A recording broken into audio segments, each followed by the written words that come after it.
Glória a Deus, aleluia, louvado seja o nome do Senhor Jesus. 1 Timóteo de 1:6, esta carta nós podemos ver que o autor é Paulo. A data é entre 63 e 66 depois de Cristo. Muitos querem questionar a autoria da mesma. Nós podemos ver que as cartas por si mesmas alegam ter sido escritas por Paulo. Nós podemos ver até Hebreus, que não sabemos claramente se foi o apóstolo Paulo, dá indícios que sim. Então, glória a Deus por esse homem de Deus, por suas admoestações, seus ensinamentos. Louvado seja o nome do Senhor Jesus. Então, essas cartas, como a de Tito, e a de Timóteo, as duas cartas de Timóteo, são chamadas de epístolas pastorais, porque nessas cartas o apóstolo vai falar acerca dos princípios para a administração, para o cuidado pastoral das igrejas. Então você, pastor, homem de Deus, mulher de Deus, vamos aprender com esta carta a Timóteo como devemos nos comportar como ministros da palavra. Glória ao nome do Senhor, glória ao nome do Senhor. Então Timóteo era filho de pai, grego, e de uma mulher muito temente a Deus, muito piedosa, judia, chamada Eunice. Ele foi um grande mesmo, íntimo colaborador de Paulo. Então começou essa unidade a partir da segunda viagem missionária do apóstolo. 2 Timóteo, nós podemos ver em Atos 16, de 1-13, e 2 Timóteo 1:5. Então Paulo escreveu essa primeira carta, provavelmente da Macedônia. No versículo 3 diz assim: como te roguei quando parti para a Macedônia, que ficasses em Éfeso para advertires a alguns que não ensinem outra doutrina. Então Timóteo ficou ali em Éfeso por ordenança de Deus, através do apóstolo Paulo. E nós vamos ver que ali em Éfeso ele fez um excelente trabalho. Ele cuidou em Éfeso, ele cuidou daquele trabalho na província ali da Ásia Menor. E Paulo desejava visitar Timóteo, como nós podemos ver nos versículos 3:14, 4:13, mas não tinha ainda tido a oportunidade. Então ele vai e orienta através desta carta a Timóteo que se responsabilize pela igreja e mostra para ele, ensina para ele as responsabilidades pastorais. O conteúdo desta carta, claro, que é pessoal, é para Timóteo, nós falando em combater o bom combate. O que é que nós podemos ver nos versículos 18 e 19 do capítulo 1? Este mandamento te dou, meu filho Timóteo, que segundo as profecias que houve acerca de ti, milites por elas boa milícia, conservando a fé e a boa consciência, rejeitando a qual alguns fizeram naufrágio na fé. Não vacile na fé, permaneça firme, meu filho Timóteo, filho das entranhas espirituais de Paulo. Então ele vai estar ajudando ali a ele se manter firme na boa milícia, a combater o bom combate e não negar a fé. E isso é para vocês também, para mim. Como igreja de Cristo, Paulo vai falar para Timóteo, como deve ser a conduta na casa de Deus. Mas se tardar, para que saibas como convém andar na casa de Deus, que é a igreja do Deus vivo, a coluna e firmeza da verdade. Andar em santidade, andar em verdade na casa de Deus. Então, se ele não fosse vê-lo logo, então que ele já estivesse de antemão praticando isso, na verdade, na presença de Deus, crendo que estava na igreja do Deus vivo, na casa do próprio Deus. Nós somos a casa de Deus, o Espírito Santo habita em nós, mas nós seguimos também para as congregações, seguimos para os templos construídos por mãos humanas, que Deus não habita neles, mas a presença dele está ali quando a igreja está reunida. Então, como devemos nos comportar? Nós vamos ver também né, no capítulo 1, de 7 a 11, um tema muito importante, ou temas importantes também, acerca da lei. Vamos tomar o versículo 7, vamos ler o versículo 7.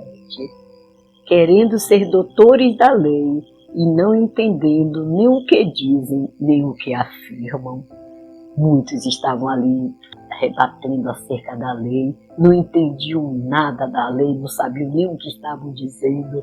Paulo foi claro para com Timóteo, para ele estar ali cuidando desse assunto também, porque a lei havia passado, a lei serviu de guia, mas agora é Jesus que nos salva através da sua graça. Tem aquelas leis cerimoniais que terminaram, né? Que nós não agimos mais daquela forma, não há mais matança de animais, nada dessas coisas. Permanecem nos nossos corações os principais mandamentos: amar a Deus sobre todas as coisas e ao nosso próximo como a nós mesmos. E se nós amamos a Deus e amamos ao nosso próximo, nós faremos o que é correto, não é? Não adulteraremos, não mataremos, não roubaremos. Então isso também está impregnado em nós, no nosso espírito. Louvado seja Deus por isso. E você pode sim estar praticando, e bom é que nós façamos assim.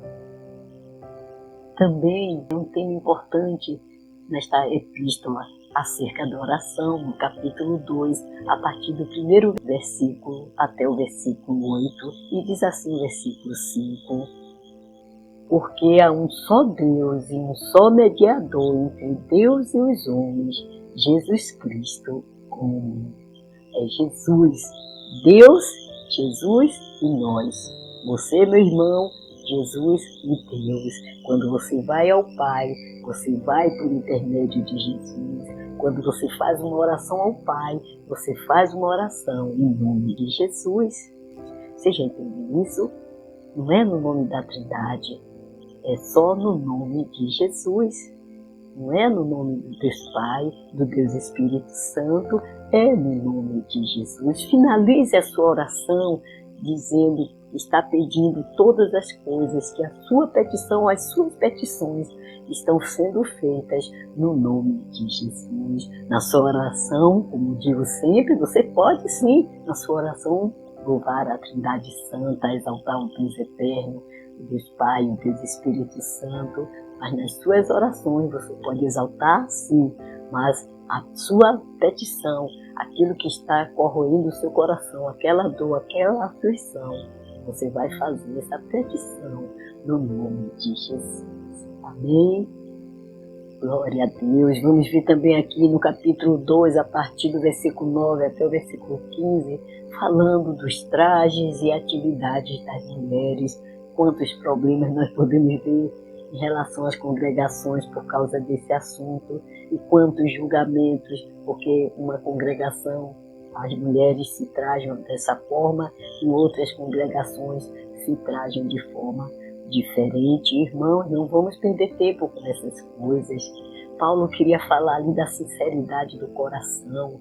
Não devemos ser de maneira ostentosa. As mulheres da sociedade querendo ostentar ouros, tranças, não é? E pérolas. Ali aquelas mulheres estavam demonstrando o orgulho que estava no coração. Então não façamos assim, mas andemos em simplicidade diante de Deus. As mulheres não deviam falar com Corinto, na igreja de Corinto foi proibido. Por quê? Porque aquelas mulheres, aquelas 1000 prostitutas, muitas foram se convertendo também, e aquele povo, e como, não é, os gentios, de forma geral, estavam habituados assim. Aquelas mulheres falavam, aquelas mulheres ordenavam ser maridos, aquelas mulheres interpelavam no meio dos seus cultos pagãos.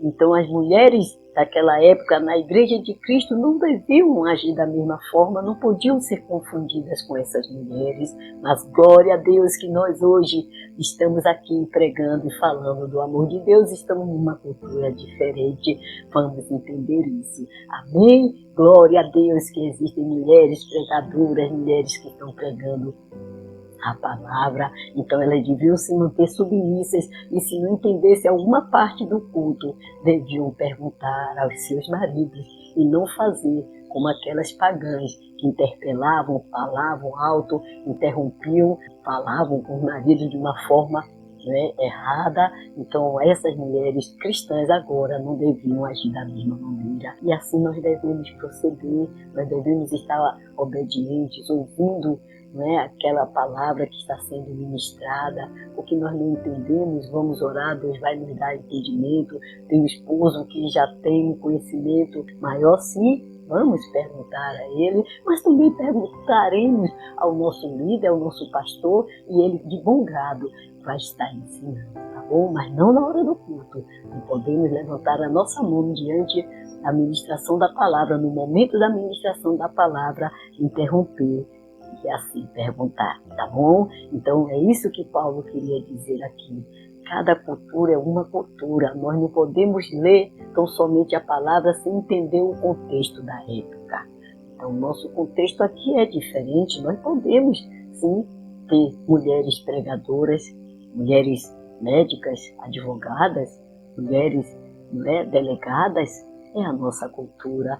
Agora, tudo com decência e ordem para a glória do Reino do Senhor, para a glória do nosso Deus. Então, vamos ver também, né, as qualificações para bispos ou presbíteros, diáconos, 3 de 1 a 13, vai estar tratando desse assunto. Vamos ler o versículo 2. Seja irrepreensível, marido de uma mulher, vigilante, sóbrio, honesto, hospitaleiro, apto para ensinar. Assim deve ser o homem de Deus, que governe bem a sua própria casa e que tenha seus filhos em sujeição com toda a modéstia. Então é assim que deve ser o bispo, o pastor, o homem de Deus. Que Deus nos abençoe, que nós possamos estar sempre, né, buscando fazer o melhor para a glória dele, para a glória do nosso Deus. Nós vamos ver também, falando acerca dos últimos dias, no capítulo 4, primeiro versículo até o versículo 3, no capítulo 4, 1 e 2 diz assim: mas o Espírito expressamente diz que nos últimos tempos apostatarão alguns da fé, dando ouvidos a espíritos enganadores e a doutrinas de demônios, pela hipocrisia de homens que falam mentiras, tendo cauterizada a sua própria consciência. Então, está aqui nos alertando acerca dos últimos dias, e é isso que nós temos visto, infelizmente, até dentro das igrejas. Mas vamos nos manter a nossa mente voltada para o Senhor. Não vamos deixar que venha a ser cauterizada. Como assim? Quando uma mulher tem alguma ferida no útero, ela vai ao ginecologista e ali aquele ginecologista vai cauterizar, vai queimar aquela ferida para que não haja mais uma ferida, mas a cicatriz fica ali. Então, se tocar naquele lugar em que não podia nem tocar por causa da ferida, ela já não vai sentir. Por quê? Porque foi cauterizada. Então Deus não quer que a nossa mente seja cauterizada, que o Espírito Santo toque, fale conosco e não venhamos mais ouvir a sua voz, não tenhamos nossas mentes cauterizadas. O cuidado também para com as viúvas, vamos ver do capítulo 5, a partir do versículo 3 ao versículo 16, e o uso também do dinheiro, como é que nós devemos estar usando, né, nos nossos dias. O dinheiro, não devemos ser gananciosos, não devemos buscar riquezas, mas devemos andar em modéstia. Se Deus lhe fizer um homem rico, uma mulher rica, glória a Deus, Ele é Deus, Ele faz como Ele quer, mas não busquemos riquezas, busquemos o nosso dia a dia, o pão cotidiano, e nos alegremos com isso. Deus, entregamos em Tuas mãos as nossas vidas, entregamos em Tuas mãos as nossas famílias e necessidades, entregamos todas as coisas diante de Ti e cremos que o Senhor já nos deu a vitória, em nome de Jesus. Amém. Glória a Deus, a vitória é nossa, creia. Não importa o que você está passando, Deus sabe. Confie tão somente que Ele vai fazer mudar essa situação e assim acontecerá, tá bom? Fiquem com Deus, em nome de Jesus, sejam mais e mais abençoados. Com amor em Cristo, missionária, auxiliadora.